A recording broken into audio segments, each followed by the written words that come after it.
$40. That's all Dave Thomas had when he opened Wendy's in 1969. $40 against McDonald's billions. $40 against Burger King's empire. $40 against every expert who said America didn't need another burger joint. Burger King was so confident Wendy's would fail, they paid for an expensive study proving it. The study predicted Dave would be bankrupt within months. That study was wrong by $14.5 billion. But here's what makes this story impossible. Dave Thomas had already failed at everything. Abandoned at 6 weeks old, adopted and abandoned again at age 5, high school dropout who could barely read, fired from multiple jobs, living paycheck to paycheck with 5 kids and $40 in his pocket. He had every reason to fail. Every statistic said he would fail. Every expert said he would fail. So how did the kid nobody wanted build the most beloved burger empire in America? How did $40 become 7,000 restaurants? This is that story. And it's not a business story, it's a survival story. This is the story of the man who turned $40 and a lifetime of rejection into a $14.5 billion empire. The man who proved that being unwanted doesn't mean you're worthless. July 2nd, 1932, Atlantic City, New Jersey. A baby boy is crying in a tenement apartment. He's 6 weeks old. His name is Rex David Thomas. His mother, Molly, picks him up. She's 17 years old, unmarried, alone. The father? Gone, vanished before the baby was born. Molly looks at her baby, and she makes a decision. She walks to a childless couple down the street, Rex and Aleva Thomas. She hands them the baby, and she leaves. She doesn't come back the next day, or the day after, or ever. Dave Thomas, that baby, will spend the next 60 years looking for his mother. He'll hire private investigators. He'll search for decades. He'll never find her. He'll die at 69 years old, never knowing why his mother didn't want him. Imagine being that baby. Imagine spending your entire life wondering, what was wrong with me? Why wasn't I good enough to keep? That's where Dave's story starts, with abandonment, with a question that never gets answered. The couple who takes baby Dave, Rex and Aleva Thomas, are kind people. They're childless. They want a baby. They name him Rex David Thomas. Everyone calls him Dave. But here's the shocking part. Molly, Dave's biological mother, never contacts him again. Not once. Not in 69 years. Dave doesn't know who his biological father is. He'll never know. His mother took that secret to her grave, if she even had one. And so the wound forms. The wound that will never heal. Why didn't she want me? Your mom leaves you with strangers when you're a baby and you never see her again. You spent your whole life wondering why. That was Dave's start. Dave is 5 years old. His adoptive mother, Aleva, dies of rheumatic fever. Dave loses the only mother he's ever known. His adopted father, Rex Thomas, is grief-stricken. He can't raise a child alone, so he does what he thinks is necessary. He remarries quickly. But the new wife doesn't want Dave. And now the pattern begins. The pattern that will define Dave's childhood. Nobody wants to keep me. From age 6 to 15, Dave moves 12 times. 12 different houses, 12 different towns, 12 different schools. Why? Because Rex is chasing work during the Great Depression, and every new wife, Rex remarries multiple times, barely tolerates Dave. Some openly resent him. Dave never has friends, never has stability, never has a home. He learns early, if I work hard, maybe people will keep me, but they never do. Age 12, Knoxville, Tennessee. Dave gets his first job at Regis Restaurant. He's a busboy. He makes 25 cents an hour. And something happens that changes everything. The restaurant owner treats Dave better than his own family does. At Regis, Dave isn't the unwanted kid. He's the hard worker, the reliable one, the kid who shows up early and stays late. For the first time in his life, Dave feels at home. Restaurants don't abandon you, he realizes. This is where I belong. Dave works every shift available. He volunteers for extra work. He learns everything: busing, dishwashing, cooking, serving. The restaurant becomes his family, the only family that wants him. Moving 12 times means 12 different schools. Dave is never in one place long enough to learn, never in one place long enough to make friends, never in one place long enough to succeed. He struggles with reading, possible undiagnosed dyslexia. Nobody helps him. Nobody cares. Teachers give up on him. You'll never amount to anything. By age 15, Dave has enough. Dave drops out of high school, 10th grade, no diploma, no skills, no support. His father's response? You're on your own now. Dave is 15 years old, alone, with nowhere to go. So he goes back to the only place that's ever wanted him, restaurants. He gets a job at Hobby House Restaurant in Fort Wayne, Indiana, 12-hour days, 6 days a week, $35 to $40 per week. He lives in a boarding house, and here's the heartbreaking part. He still sends money to Rex, still trying to earn love from a father who doesn't want him. Age 18, 1950, the Korean War breaks out. Dave enlists in the U.S. Army. Finally, somewhere he belongs, somewhere with structure, purpose, brothers. He's assigned to cook, Army mess halls, serving hundreds of soldiers daily. For 3 years, Dave has a home, a mission, a family. The war ends. Dave returns to civilian life, and the civilian world doesn't want him again. He goes back to Fort Wayne, back to Hobby House, still making $40 to $50 per week, still living paycheck to paycheck. Then, in 1954, something happens. A traveling salesman walks into Hobby House. His name is Colonel Harlan Sanders. He's selling franchise rights to something called Kentucky Fried Chicken. The Hobby House owner is skeptical. Dave is fascinated. Sanders tells his story. He's 65 years old, broke, living on Social Security, and he's starting over with a fried chicken recipe. Dave thinks, if he can do it at 65, maybe I can too. The owner eventually buys KFC franchise rights. Dave becomes head cook for the KFC operations. He helps open multiple franchises. He learns everything: recipes, systems, franchising, branding, customer service. He absorbs it all. But by age 30, Dave is still just a manager, not an owner. No money, no assets, no prospects. He has 5 kids to feed, a wife named Lorene, and he's living paycheck to paycheck. Everyone expects him to stay poor forever. By 1962, Dave Thomas is 30 years old, abandoned twice, dropout, no savings, 5 kids working 70-hour weeks in other people's restaurants. He has every reason to accept defeat, to believe what everyone's always told him: you'll never amount to anything. But Dave has learned something from 30 years of rejection. The only person who will bet on you is you.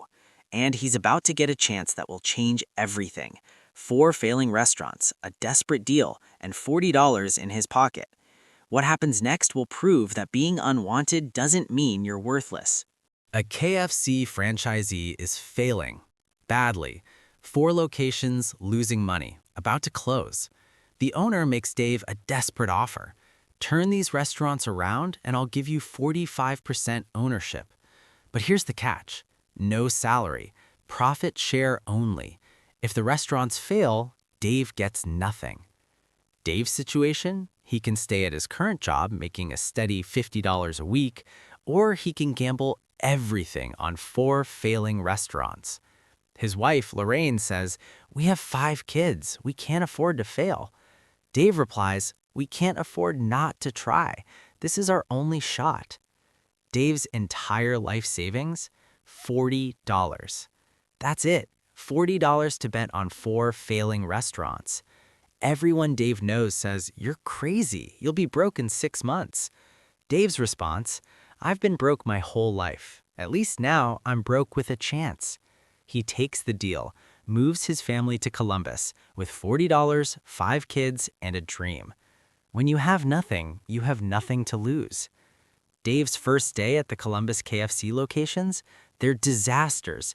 Food quality is poor, service is slow, kitchens are dirty, employees are demoralized. Dave's approach?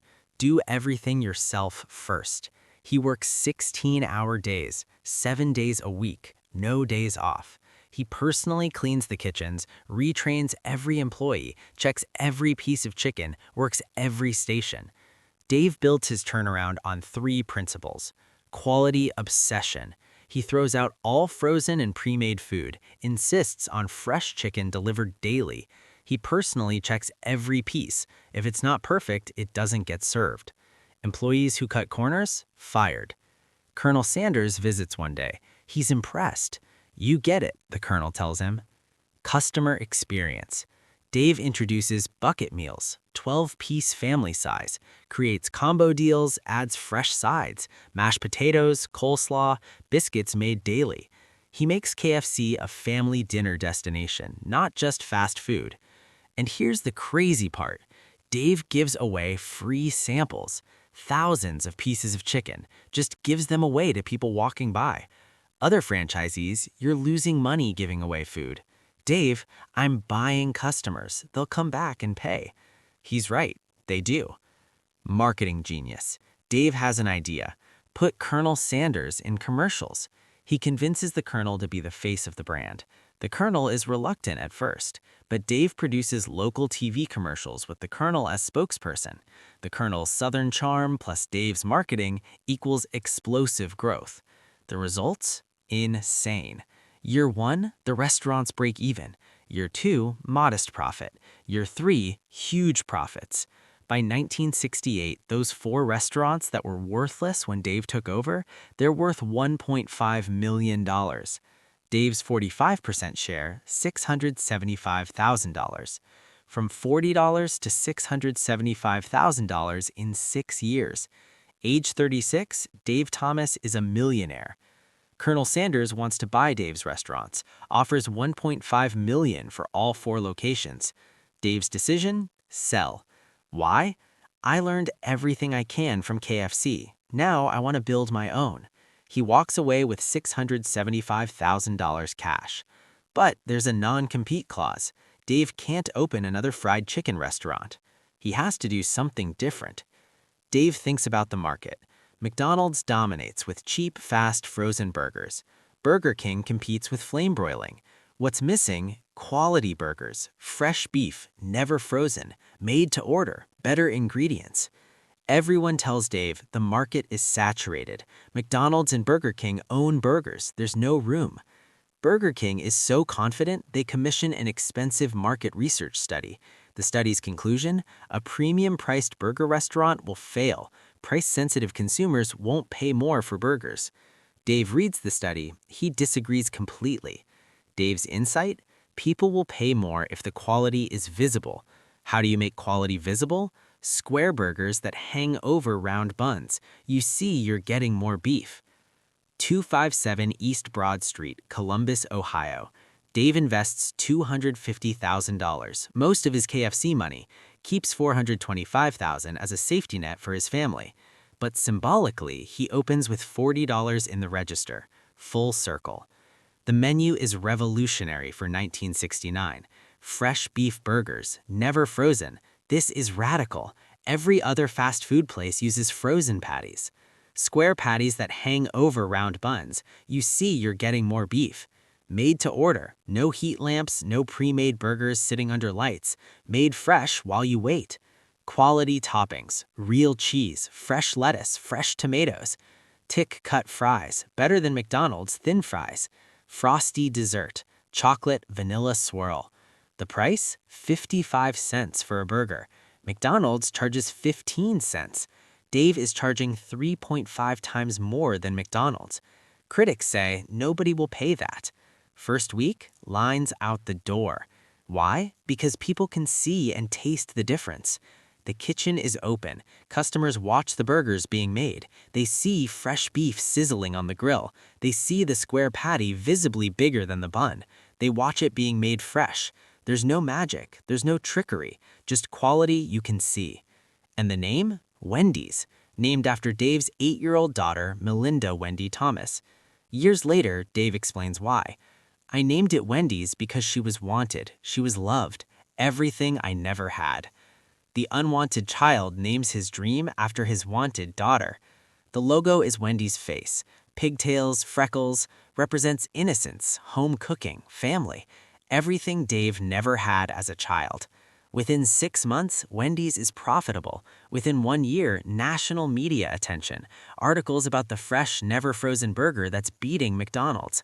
1970, Dave opens a second location. Burger King executives see the reports. They remember their expensive market research study, the one that said Wendy's would fail. They panic. McDonald's starts monitoring Wendy's as a competitive threat. But Dave isn't celebrating. He's working. He still makes burgers himself, still cleans bathrooms, still listens to customers. He never forgets having $40.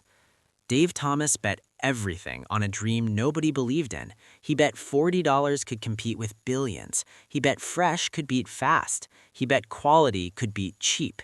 And he was right. By 1971, Wendy's was the talk of America. By 1972, Dave started franchising. The abandoned child was building an empire. But the hardest part was still ahead. Could the shy dropout who could barely read become the face of his own brand? Could he make America love him the way he never felt loved? He was about to find out. Dave starts franchising Wendy's, but he doesn't franchise like everyone else. Dave's franchise rules are strict. Must use fresh, never frozen beef. Must make burgers to order. Must maintain cleanliness standards. Random inspections. Fail and you lose the franchise. Other fast food chains relax standards to grow faster. Dave refuses. I'd rather have 100 great restaurants than 1,000 mediocre ones. The growth is explosive anyway. 1976, 500 Wendy's locations. 1978, 1,000 locations. 1980, 2,000 locations. Wendy's is the fastest growing restaurant chain in America. From $40 to 2,000 restaurants in 11 years. Wendy's goes public on the New York Stock Exchange. Stock symbol WEN. The IPO raises $17 million. Dave's stake is worth over $50 million.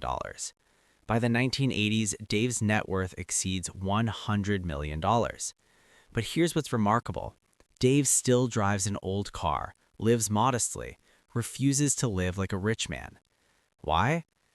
I remember having $40. I never want to forget. Dave still works in Wendy's restaurants. Customers don't recognize him. He doesn't tell them who he is. He just quietly makes burgers, cleans tables, listens to feedback. The millionaire who never forgot where he came from. Wendy's sales are slowing, losing market share. The advertising agency has an idea. We need a celebrity spokesperson. They suggest hiring an actor. Dave says, "What about me?" The agency is skeptical. You're not a trained actor. You're shy. You have no charisma on camera. Dave replies, "I put Colonel Sanders in KFC commercials 25 years ago. That worked pretty well." The agency reluctantly agrees to let Dave do one test commercial. The first commercial airs. Dave awkwardly talks about fresh beef. He stumbles over words. He looks uncomfortable. He's clearly not an actor. The ad agency thinks it failed. But then something magical happens. People love it. Why? Because Dave is real. He's not polished. He's not fake. He's not some corporate spokesman reading lines. He's just a genuine guy who cares about burgers. Sales spike 25% after the first commercial. From 1989 to 2002, Dave appears in over 800 Wendy's commercials. 800 commercials. That's a Guinness World Record. Most TV commercials by a company founder. Dave becomes more recognizable than Ronald McDonald. America calls him Grandpa. He's everyone's favorite grandfather. And here's what made it work. Dave never took acting lessons. He refused to use a teleprompter. He insisted on speaking from his heart, in his own words. That authenticity made him beloved. The shy dropout became the face of a $10 billion empire. Dave is famous, wealthy, successful, but the wound of abandonment never healed. Dave's mission becomes clear. No child should feel unwanted like he did. Dave creates the Dave Thomas Foundation for Adoption. The goal, find homes for children in foster care. Dave uses Wendy's commercials to promote adoption. He appears on talk shows discussing his abandonment, the pain of never knowing his mother.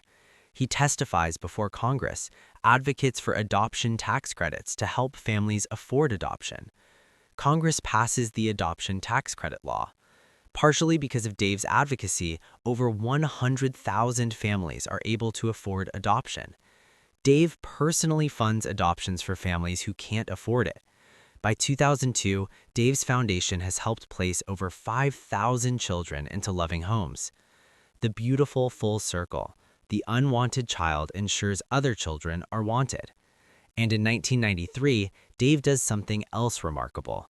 At 61, Dave goes back to school. He gets his GED. Why? To inspire other dropouts to go back to school. He does it on television. It's an emotional moment. Dave says, "I dropped out at 15. It was the biggest mistake of my life, but it's never too late to go back. It's never too late to try." The dropout becomes America's teacher. By the year 2000, Dave Thomas has done the impossible. Wendy's has grown to over 6,000 locations worldwide, $10+ billion in system-wide sales. Dave is worth hundreds of millions of dollars. He's the most beloved fast food founder in America. But time is running out.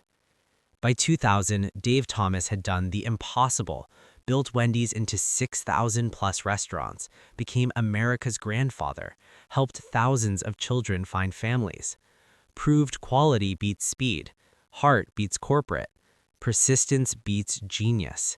The unwanted child became irreplaceable. But Dave had one more lesson to teach the world, and it would come in his final days. Dave is diagnosed with liver cancer. He's 69 years old. Doctors give him months to live. Dave's response? Keep working. He continues filming Wendy's commercials while receiving cancer treatment. He appears in commercials looking visibly ill, but he's still smiling, still talking about fresh, never frozen beef. America watches their grandfather dying on television. The national outpouring of love and support is overwhelming. January 8th, 2002, Fort Lauderdale, Florida. Dave Thomas dies at 69 years old. He's surrounded by his wife Lorene and all 5 of his children. Children who always felt wanted. Children who always felt loved. Thousands attend the funeral. Flags at Wendy's restaurants nationwide fly at half-mast. Customers leave flowers at Wendy's locations across the country. Adoptive families send letters thanking Dave for helping them find their children. President George W. Bush issues a statement praising Dave's adoption work. The media coverage is extensive, but the tributes don't focus on Dave's wealth. They focus on his character. He made you feel like you mattered. He never forgot where he came from. He turned pain into purpose. 22 years after Dave's death, Wendy's has grown to over 7,000 locations worldwide in 30+ countries, $14.5 billion in system-wide sales. The company still uses fresh, never frozen beef. That's Dave's rule. It's never changed. They still make burgers to order. That's Dave's standard. The logo still features Wendy's face, Dave's daughter, Dave's love. The Dave Thomas Foundation for Adoption continues. Over 50,000 children have been placed into loving homes since Dave's death. A new generation eats at Wendy's. Most don't know Dave's story, but they should. July 2nd, 1932. A baby is abandoned. His mother leaves him with strangers. She never comes back. Nobody wants him. November 15th, 1969. That baby, now 37 years old, opens a burger restaurant. He has $40 in his pocket. He names it after his daughter, because she was wanted. January 8th, 2002. That man dies, beloved by millions, worth hundreds of millions, having built 6,000+ restaurants, having helped 5,000+ children find families. The Burger King study that said he'd fail? Wrong by $14.5 billion and 7,000 locations. The teachers who said he'd never amount to anything? He became more successful than any of them. The mother who abandoned him? He made sure thousands of other children wouldn't be abandoned. Dave Thomas started with nothing. Less than nothing. He started with rejection. But here's what Dave proved. Being unwanted doesn't mean you're worthless. Being abandoned doesn't mean you're unlovable. Having $40 doesn't mean you can't build billions. 55 years after Dave opened Wendy's, 7,000 restaurants still serve square burgers made with fresh, never frozen beef. Not because it's cheaper, not because it's faster, but because Dave Thomas believed you should do what's right, even when it costs more, even when it's harder, even when people say you'll fail. The baby nobody wanted became the man everyone loved. The dropout became America's teacher. The man with $40 became a billionaire. But more importantly, the abandoned child made sure no other child felt abandoned. Dave didn't just build Wendy's, he built proof that your start doesn't determine your finish. That's how you turn $40 into $14.5 billion. That's how you turn pain into purpose. That's how you turn abandonment into a legacy that saves lives. And that's the story of Dave Thomas, the man nobody wanted, who built something everyone loves.